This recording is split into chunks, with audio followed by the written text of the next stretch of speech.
आज से चंद महीनों पहले लोकसभा की कार्यवाही के दौरान केंद्र सरकार ने माना था कि पेट्रोल और डीजल से टैक्स कलेक्शन 6 साल में 300% बढ़ा है। 300%। मगर आम आदमी की जेब साल दर साल सिर्फ खाली हुई है। 4 नवंबर से पहले तक पेट्रोल और डीजल की कीमतें औसतन 100 बार बढ़ी हैं तो सिर्फ 10 बार घटी हैं। सुध ना केंद्र ने ली ना ही राज्य सरकार ने। नमस्कार, आपके साथ मैं हूं गौरव अग्रवाल। क्या लोकतंत्र में जनता के द्वारा चुनी हुई सरकारें सिर्फ अपनी सहूलियत से टैक्स वसूलती हैं?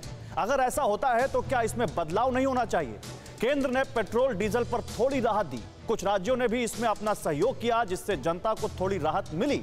मगर ऐसा क्यों है जो विपक्षी नेता लगातार महंगाई को मुद्दा बनाकर रखे हुए थे, पेट्रोल डीजल के रेट को लेकर हंगामा काटे हुए थे, वही अपने राज्यों में अब उस पर वैट ना घटाए जाने पर चुप्पी साधे हुए हैं? आज मैं पूछूंगा, पेट्रोल और डीजल को जीएसटी में लाने से क्यों बचती हैं सरकारें, चाहे वो केंद्र की हो या फिर राज्य की? जो नेता टैक्स को जजिया कर बता रहे हैं, वही नेता अपने राज्य में करोड़ों का वैट क्यों वसूल रहे हैं? क्या मोदी विरोध में विपक्ष को महंगाई से त्रस्त जनता भी नजर आनी बंद हो गई है? आज हम पूछेंगे, क्या सियासत के चक्कर में केंद्र और राज्य को अपनी झोलियां भरनी है, चाहे पब्लिक की जेब कटे तो कटे? आज पेट्रोल और डीजल की कीमत की पूरी पड़ताल करेंगे, जानने की कोशिश करेंगे कैसे मिलेगी जनता को राहत, कैसे कम होगी कीमत, क्या सरकारें जानबूझकर जनता को राहत नहीं देना चाहती? लेकिन उससे पहले ये बड़ी खबर आपके सामने। सबसे पहले एक बड़ी खबर रखते हैं और उसके बाद जाएंगे। हमारे पास एक बड़ा पैनल है जिनसे आज हम बात करेंगे, सवाल पूछेंगे। पेट्रोल डीजल की कीमत पर सियासत फिर तेज हो गई है। कांग्रेस ने मोदी सरकार के टैक्स को जजिया कर बता दिया है। बीजेपी ने विपक्ष से पूछा, कब कम करोगे वैट? केंद्र के बाद 22 बीजेपी शासित राज्यों में वैट कम, गैर बीजेपी शासित राज्यों में वैट अभी भी जस का तस, एक ओडिशा को छोड़ दें तो क्या यहां पर गैर बीजेपी राज्यों ने पेट्रोल डीजल पर जो इतना विरोध किया था, इतना हंगामा किया था इन विरोधी पार्टियों ने, अब इन्होंने मुंह मोड़ लिया पेट्रोल डीजल पर जनता को राहत देने से? आइए जरा बताते हैं आपको मेरे साथ कौन कौन है इस पर। मेरे साथ देखिए, इस पर कुछ जाने माने लोग हैं, कुछ पॉलिटिकल पार्टियों के पैनलिस्ट तो हैं ही, लेकिन हमने कुछ जानकार लोगों को भी इस पैनल में रखा है ताकि हम समझ सके उनसे ये पूरा गणित क्या कहता है। जैसे हमारे साथ पेट्रोलियम मंत्रालय के पूर्व सचिव हैं आर एस पांडे साहब। सर, बहुत स्वागत है आपका और बड़ी जरूरत पड़ेगी आज आपकी इस पूरे गणित को समझने में।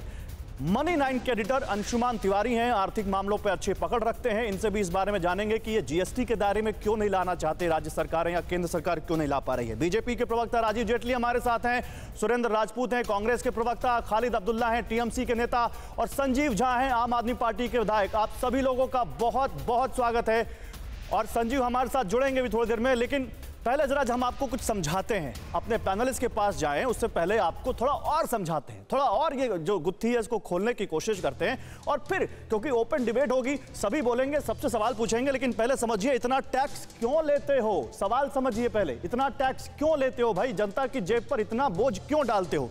पहले देखिए, ये पूरा बाइफर्केशन कई बार आपने देखा होगा, लेकिन क्योंकि पेट्रोल डीजल पर बात कर रहे हैं तो आपको समझाना जरूरी है। एक बार आप जरा इसको ध्यान से समझिए। बेस प्राइस 39 रुपए 40 पैसे है पेट्रोल का और 39 रुपए 40 पैसे के आसपास पड़ता है यहां पर डीजल का। किराया देख लें, अगर ट्रांसपोर्टेशन और सब माल भाड़ा और सब किराया रिफाइनरी तक लाने का, तो करीब 8 रुपए 88 पैसे पेट्रोल पर, 10 रुपए 22 पैसे डीजल पर। अब किसकी एंट्री होती है? एंट्री होती है एक्साइज ड्यूटी की। केंद्र का टैक्स हाल ही में घटा है और घटने के बाद अब हुआ है 27 रुपए 90 पैसे और 21 रुपए 80 पैसे डीजल पर, 27.90 पेट्रोल पर। डीलर का कमीशन 3 रुपए 80 पैसे पेट्रोल पर, 2 रुपए 60 पैसे डीजल पर। वैट से पहले कीमतें क्या होती हैं? करीब 80 रुपए पेट्रोल की होती है और 74 रुपए होती है ये वैट से पहले कीमत डीजल की। अब यहां किसकी एंट्री होती है? जो दूसरा सबसे बड़ा टैक्स है, वैट, राज्य का टैक्स। 24 रुपए 50 पैसे, 24.5 रुपए पेट्रोल पर है और 12 रुपए 65 पैसे ये आता है यहां पर डीजल पर। कुल कीमत 103 रुपए 97 पैसे, 86 रुपए 67 पैसे डीजल की और 103 रुपए 97 पैसे पेट्रोल की।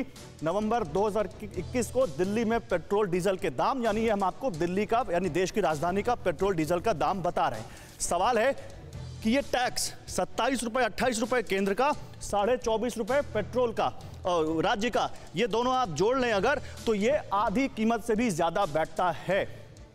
मैं सबसे पहले आर.एस. पांडे सर, आपको लाना चाहता हूं। पॉलिटिकल डिबेट तो करेंगे ही, सबसे पूछेंगे कौन क्या कह रहा है, लेकिन क्योंकि आप पेट्रोलियम मंत्रालय संभाल चुके हैं, आपको मालूम है पेट्रोलियम मंत्रालय काम कैसे करता है। सर, ये जो पेट्रोल डीजल पर इतना कर लग रहा है, इस पर इसको कैसे देखें?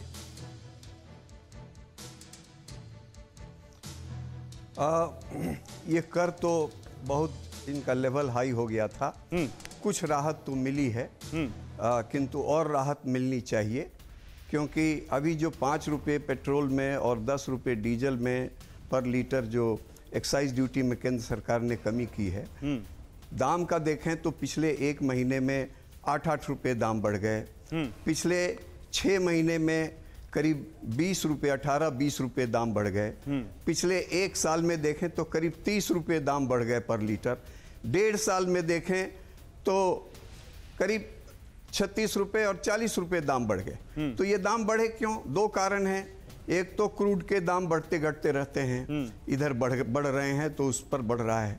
लेकिन पिछले वर्ष केंद्र सरकार ने 13 रुपये और 16 रुपये प्रति लीटर एक्साइज ड्यूटी में डीजल और पेट्रोल में बढ़ोतरी कर दी, तो उससे दाम काफी चढ़ गए, बढ़ा दिया था। और वो तब बढ़ाया था जब इंटरनेशनल क्रूड के दाम काफी कम हो गए थे जी। एक समय था कोरोना टाइम में जब $20 प्रति बैरल दाम कम हो गए थे, तो सरकार की आमदनी भी उससे अफेक्ट हो रही थी, क्योंकि उसी पर टैक्स लगना है, पर लीटर लगना है। कोरोना में लॉकडाउन था तो कंजम्पशन भी कम हो गया था, तो उस टाइम बढ़ाए गए। लेकिन अब जब नॉर्मलसी आ गई है तो उसको हटा लेना जरूरी है। अड़ी सोमवार से शुक्रवार शाम 6 बजे सिर्फ TV9 भारतवर्ष पर।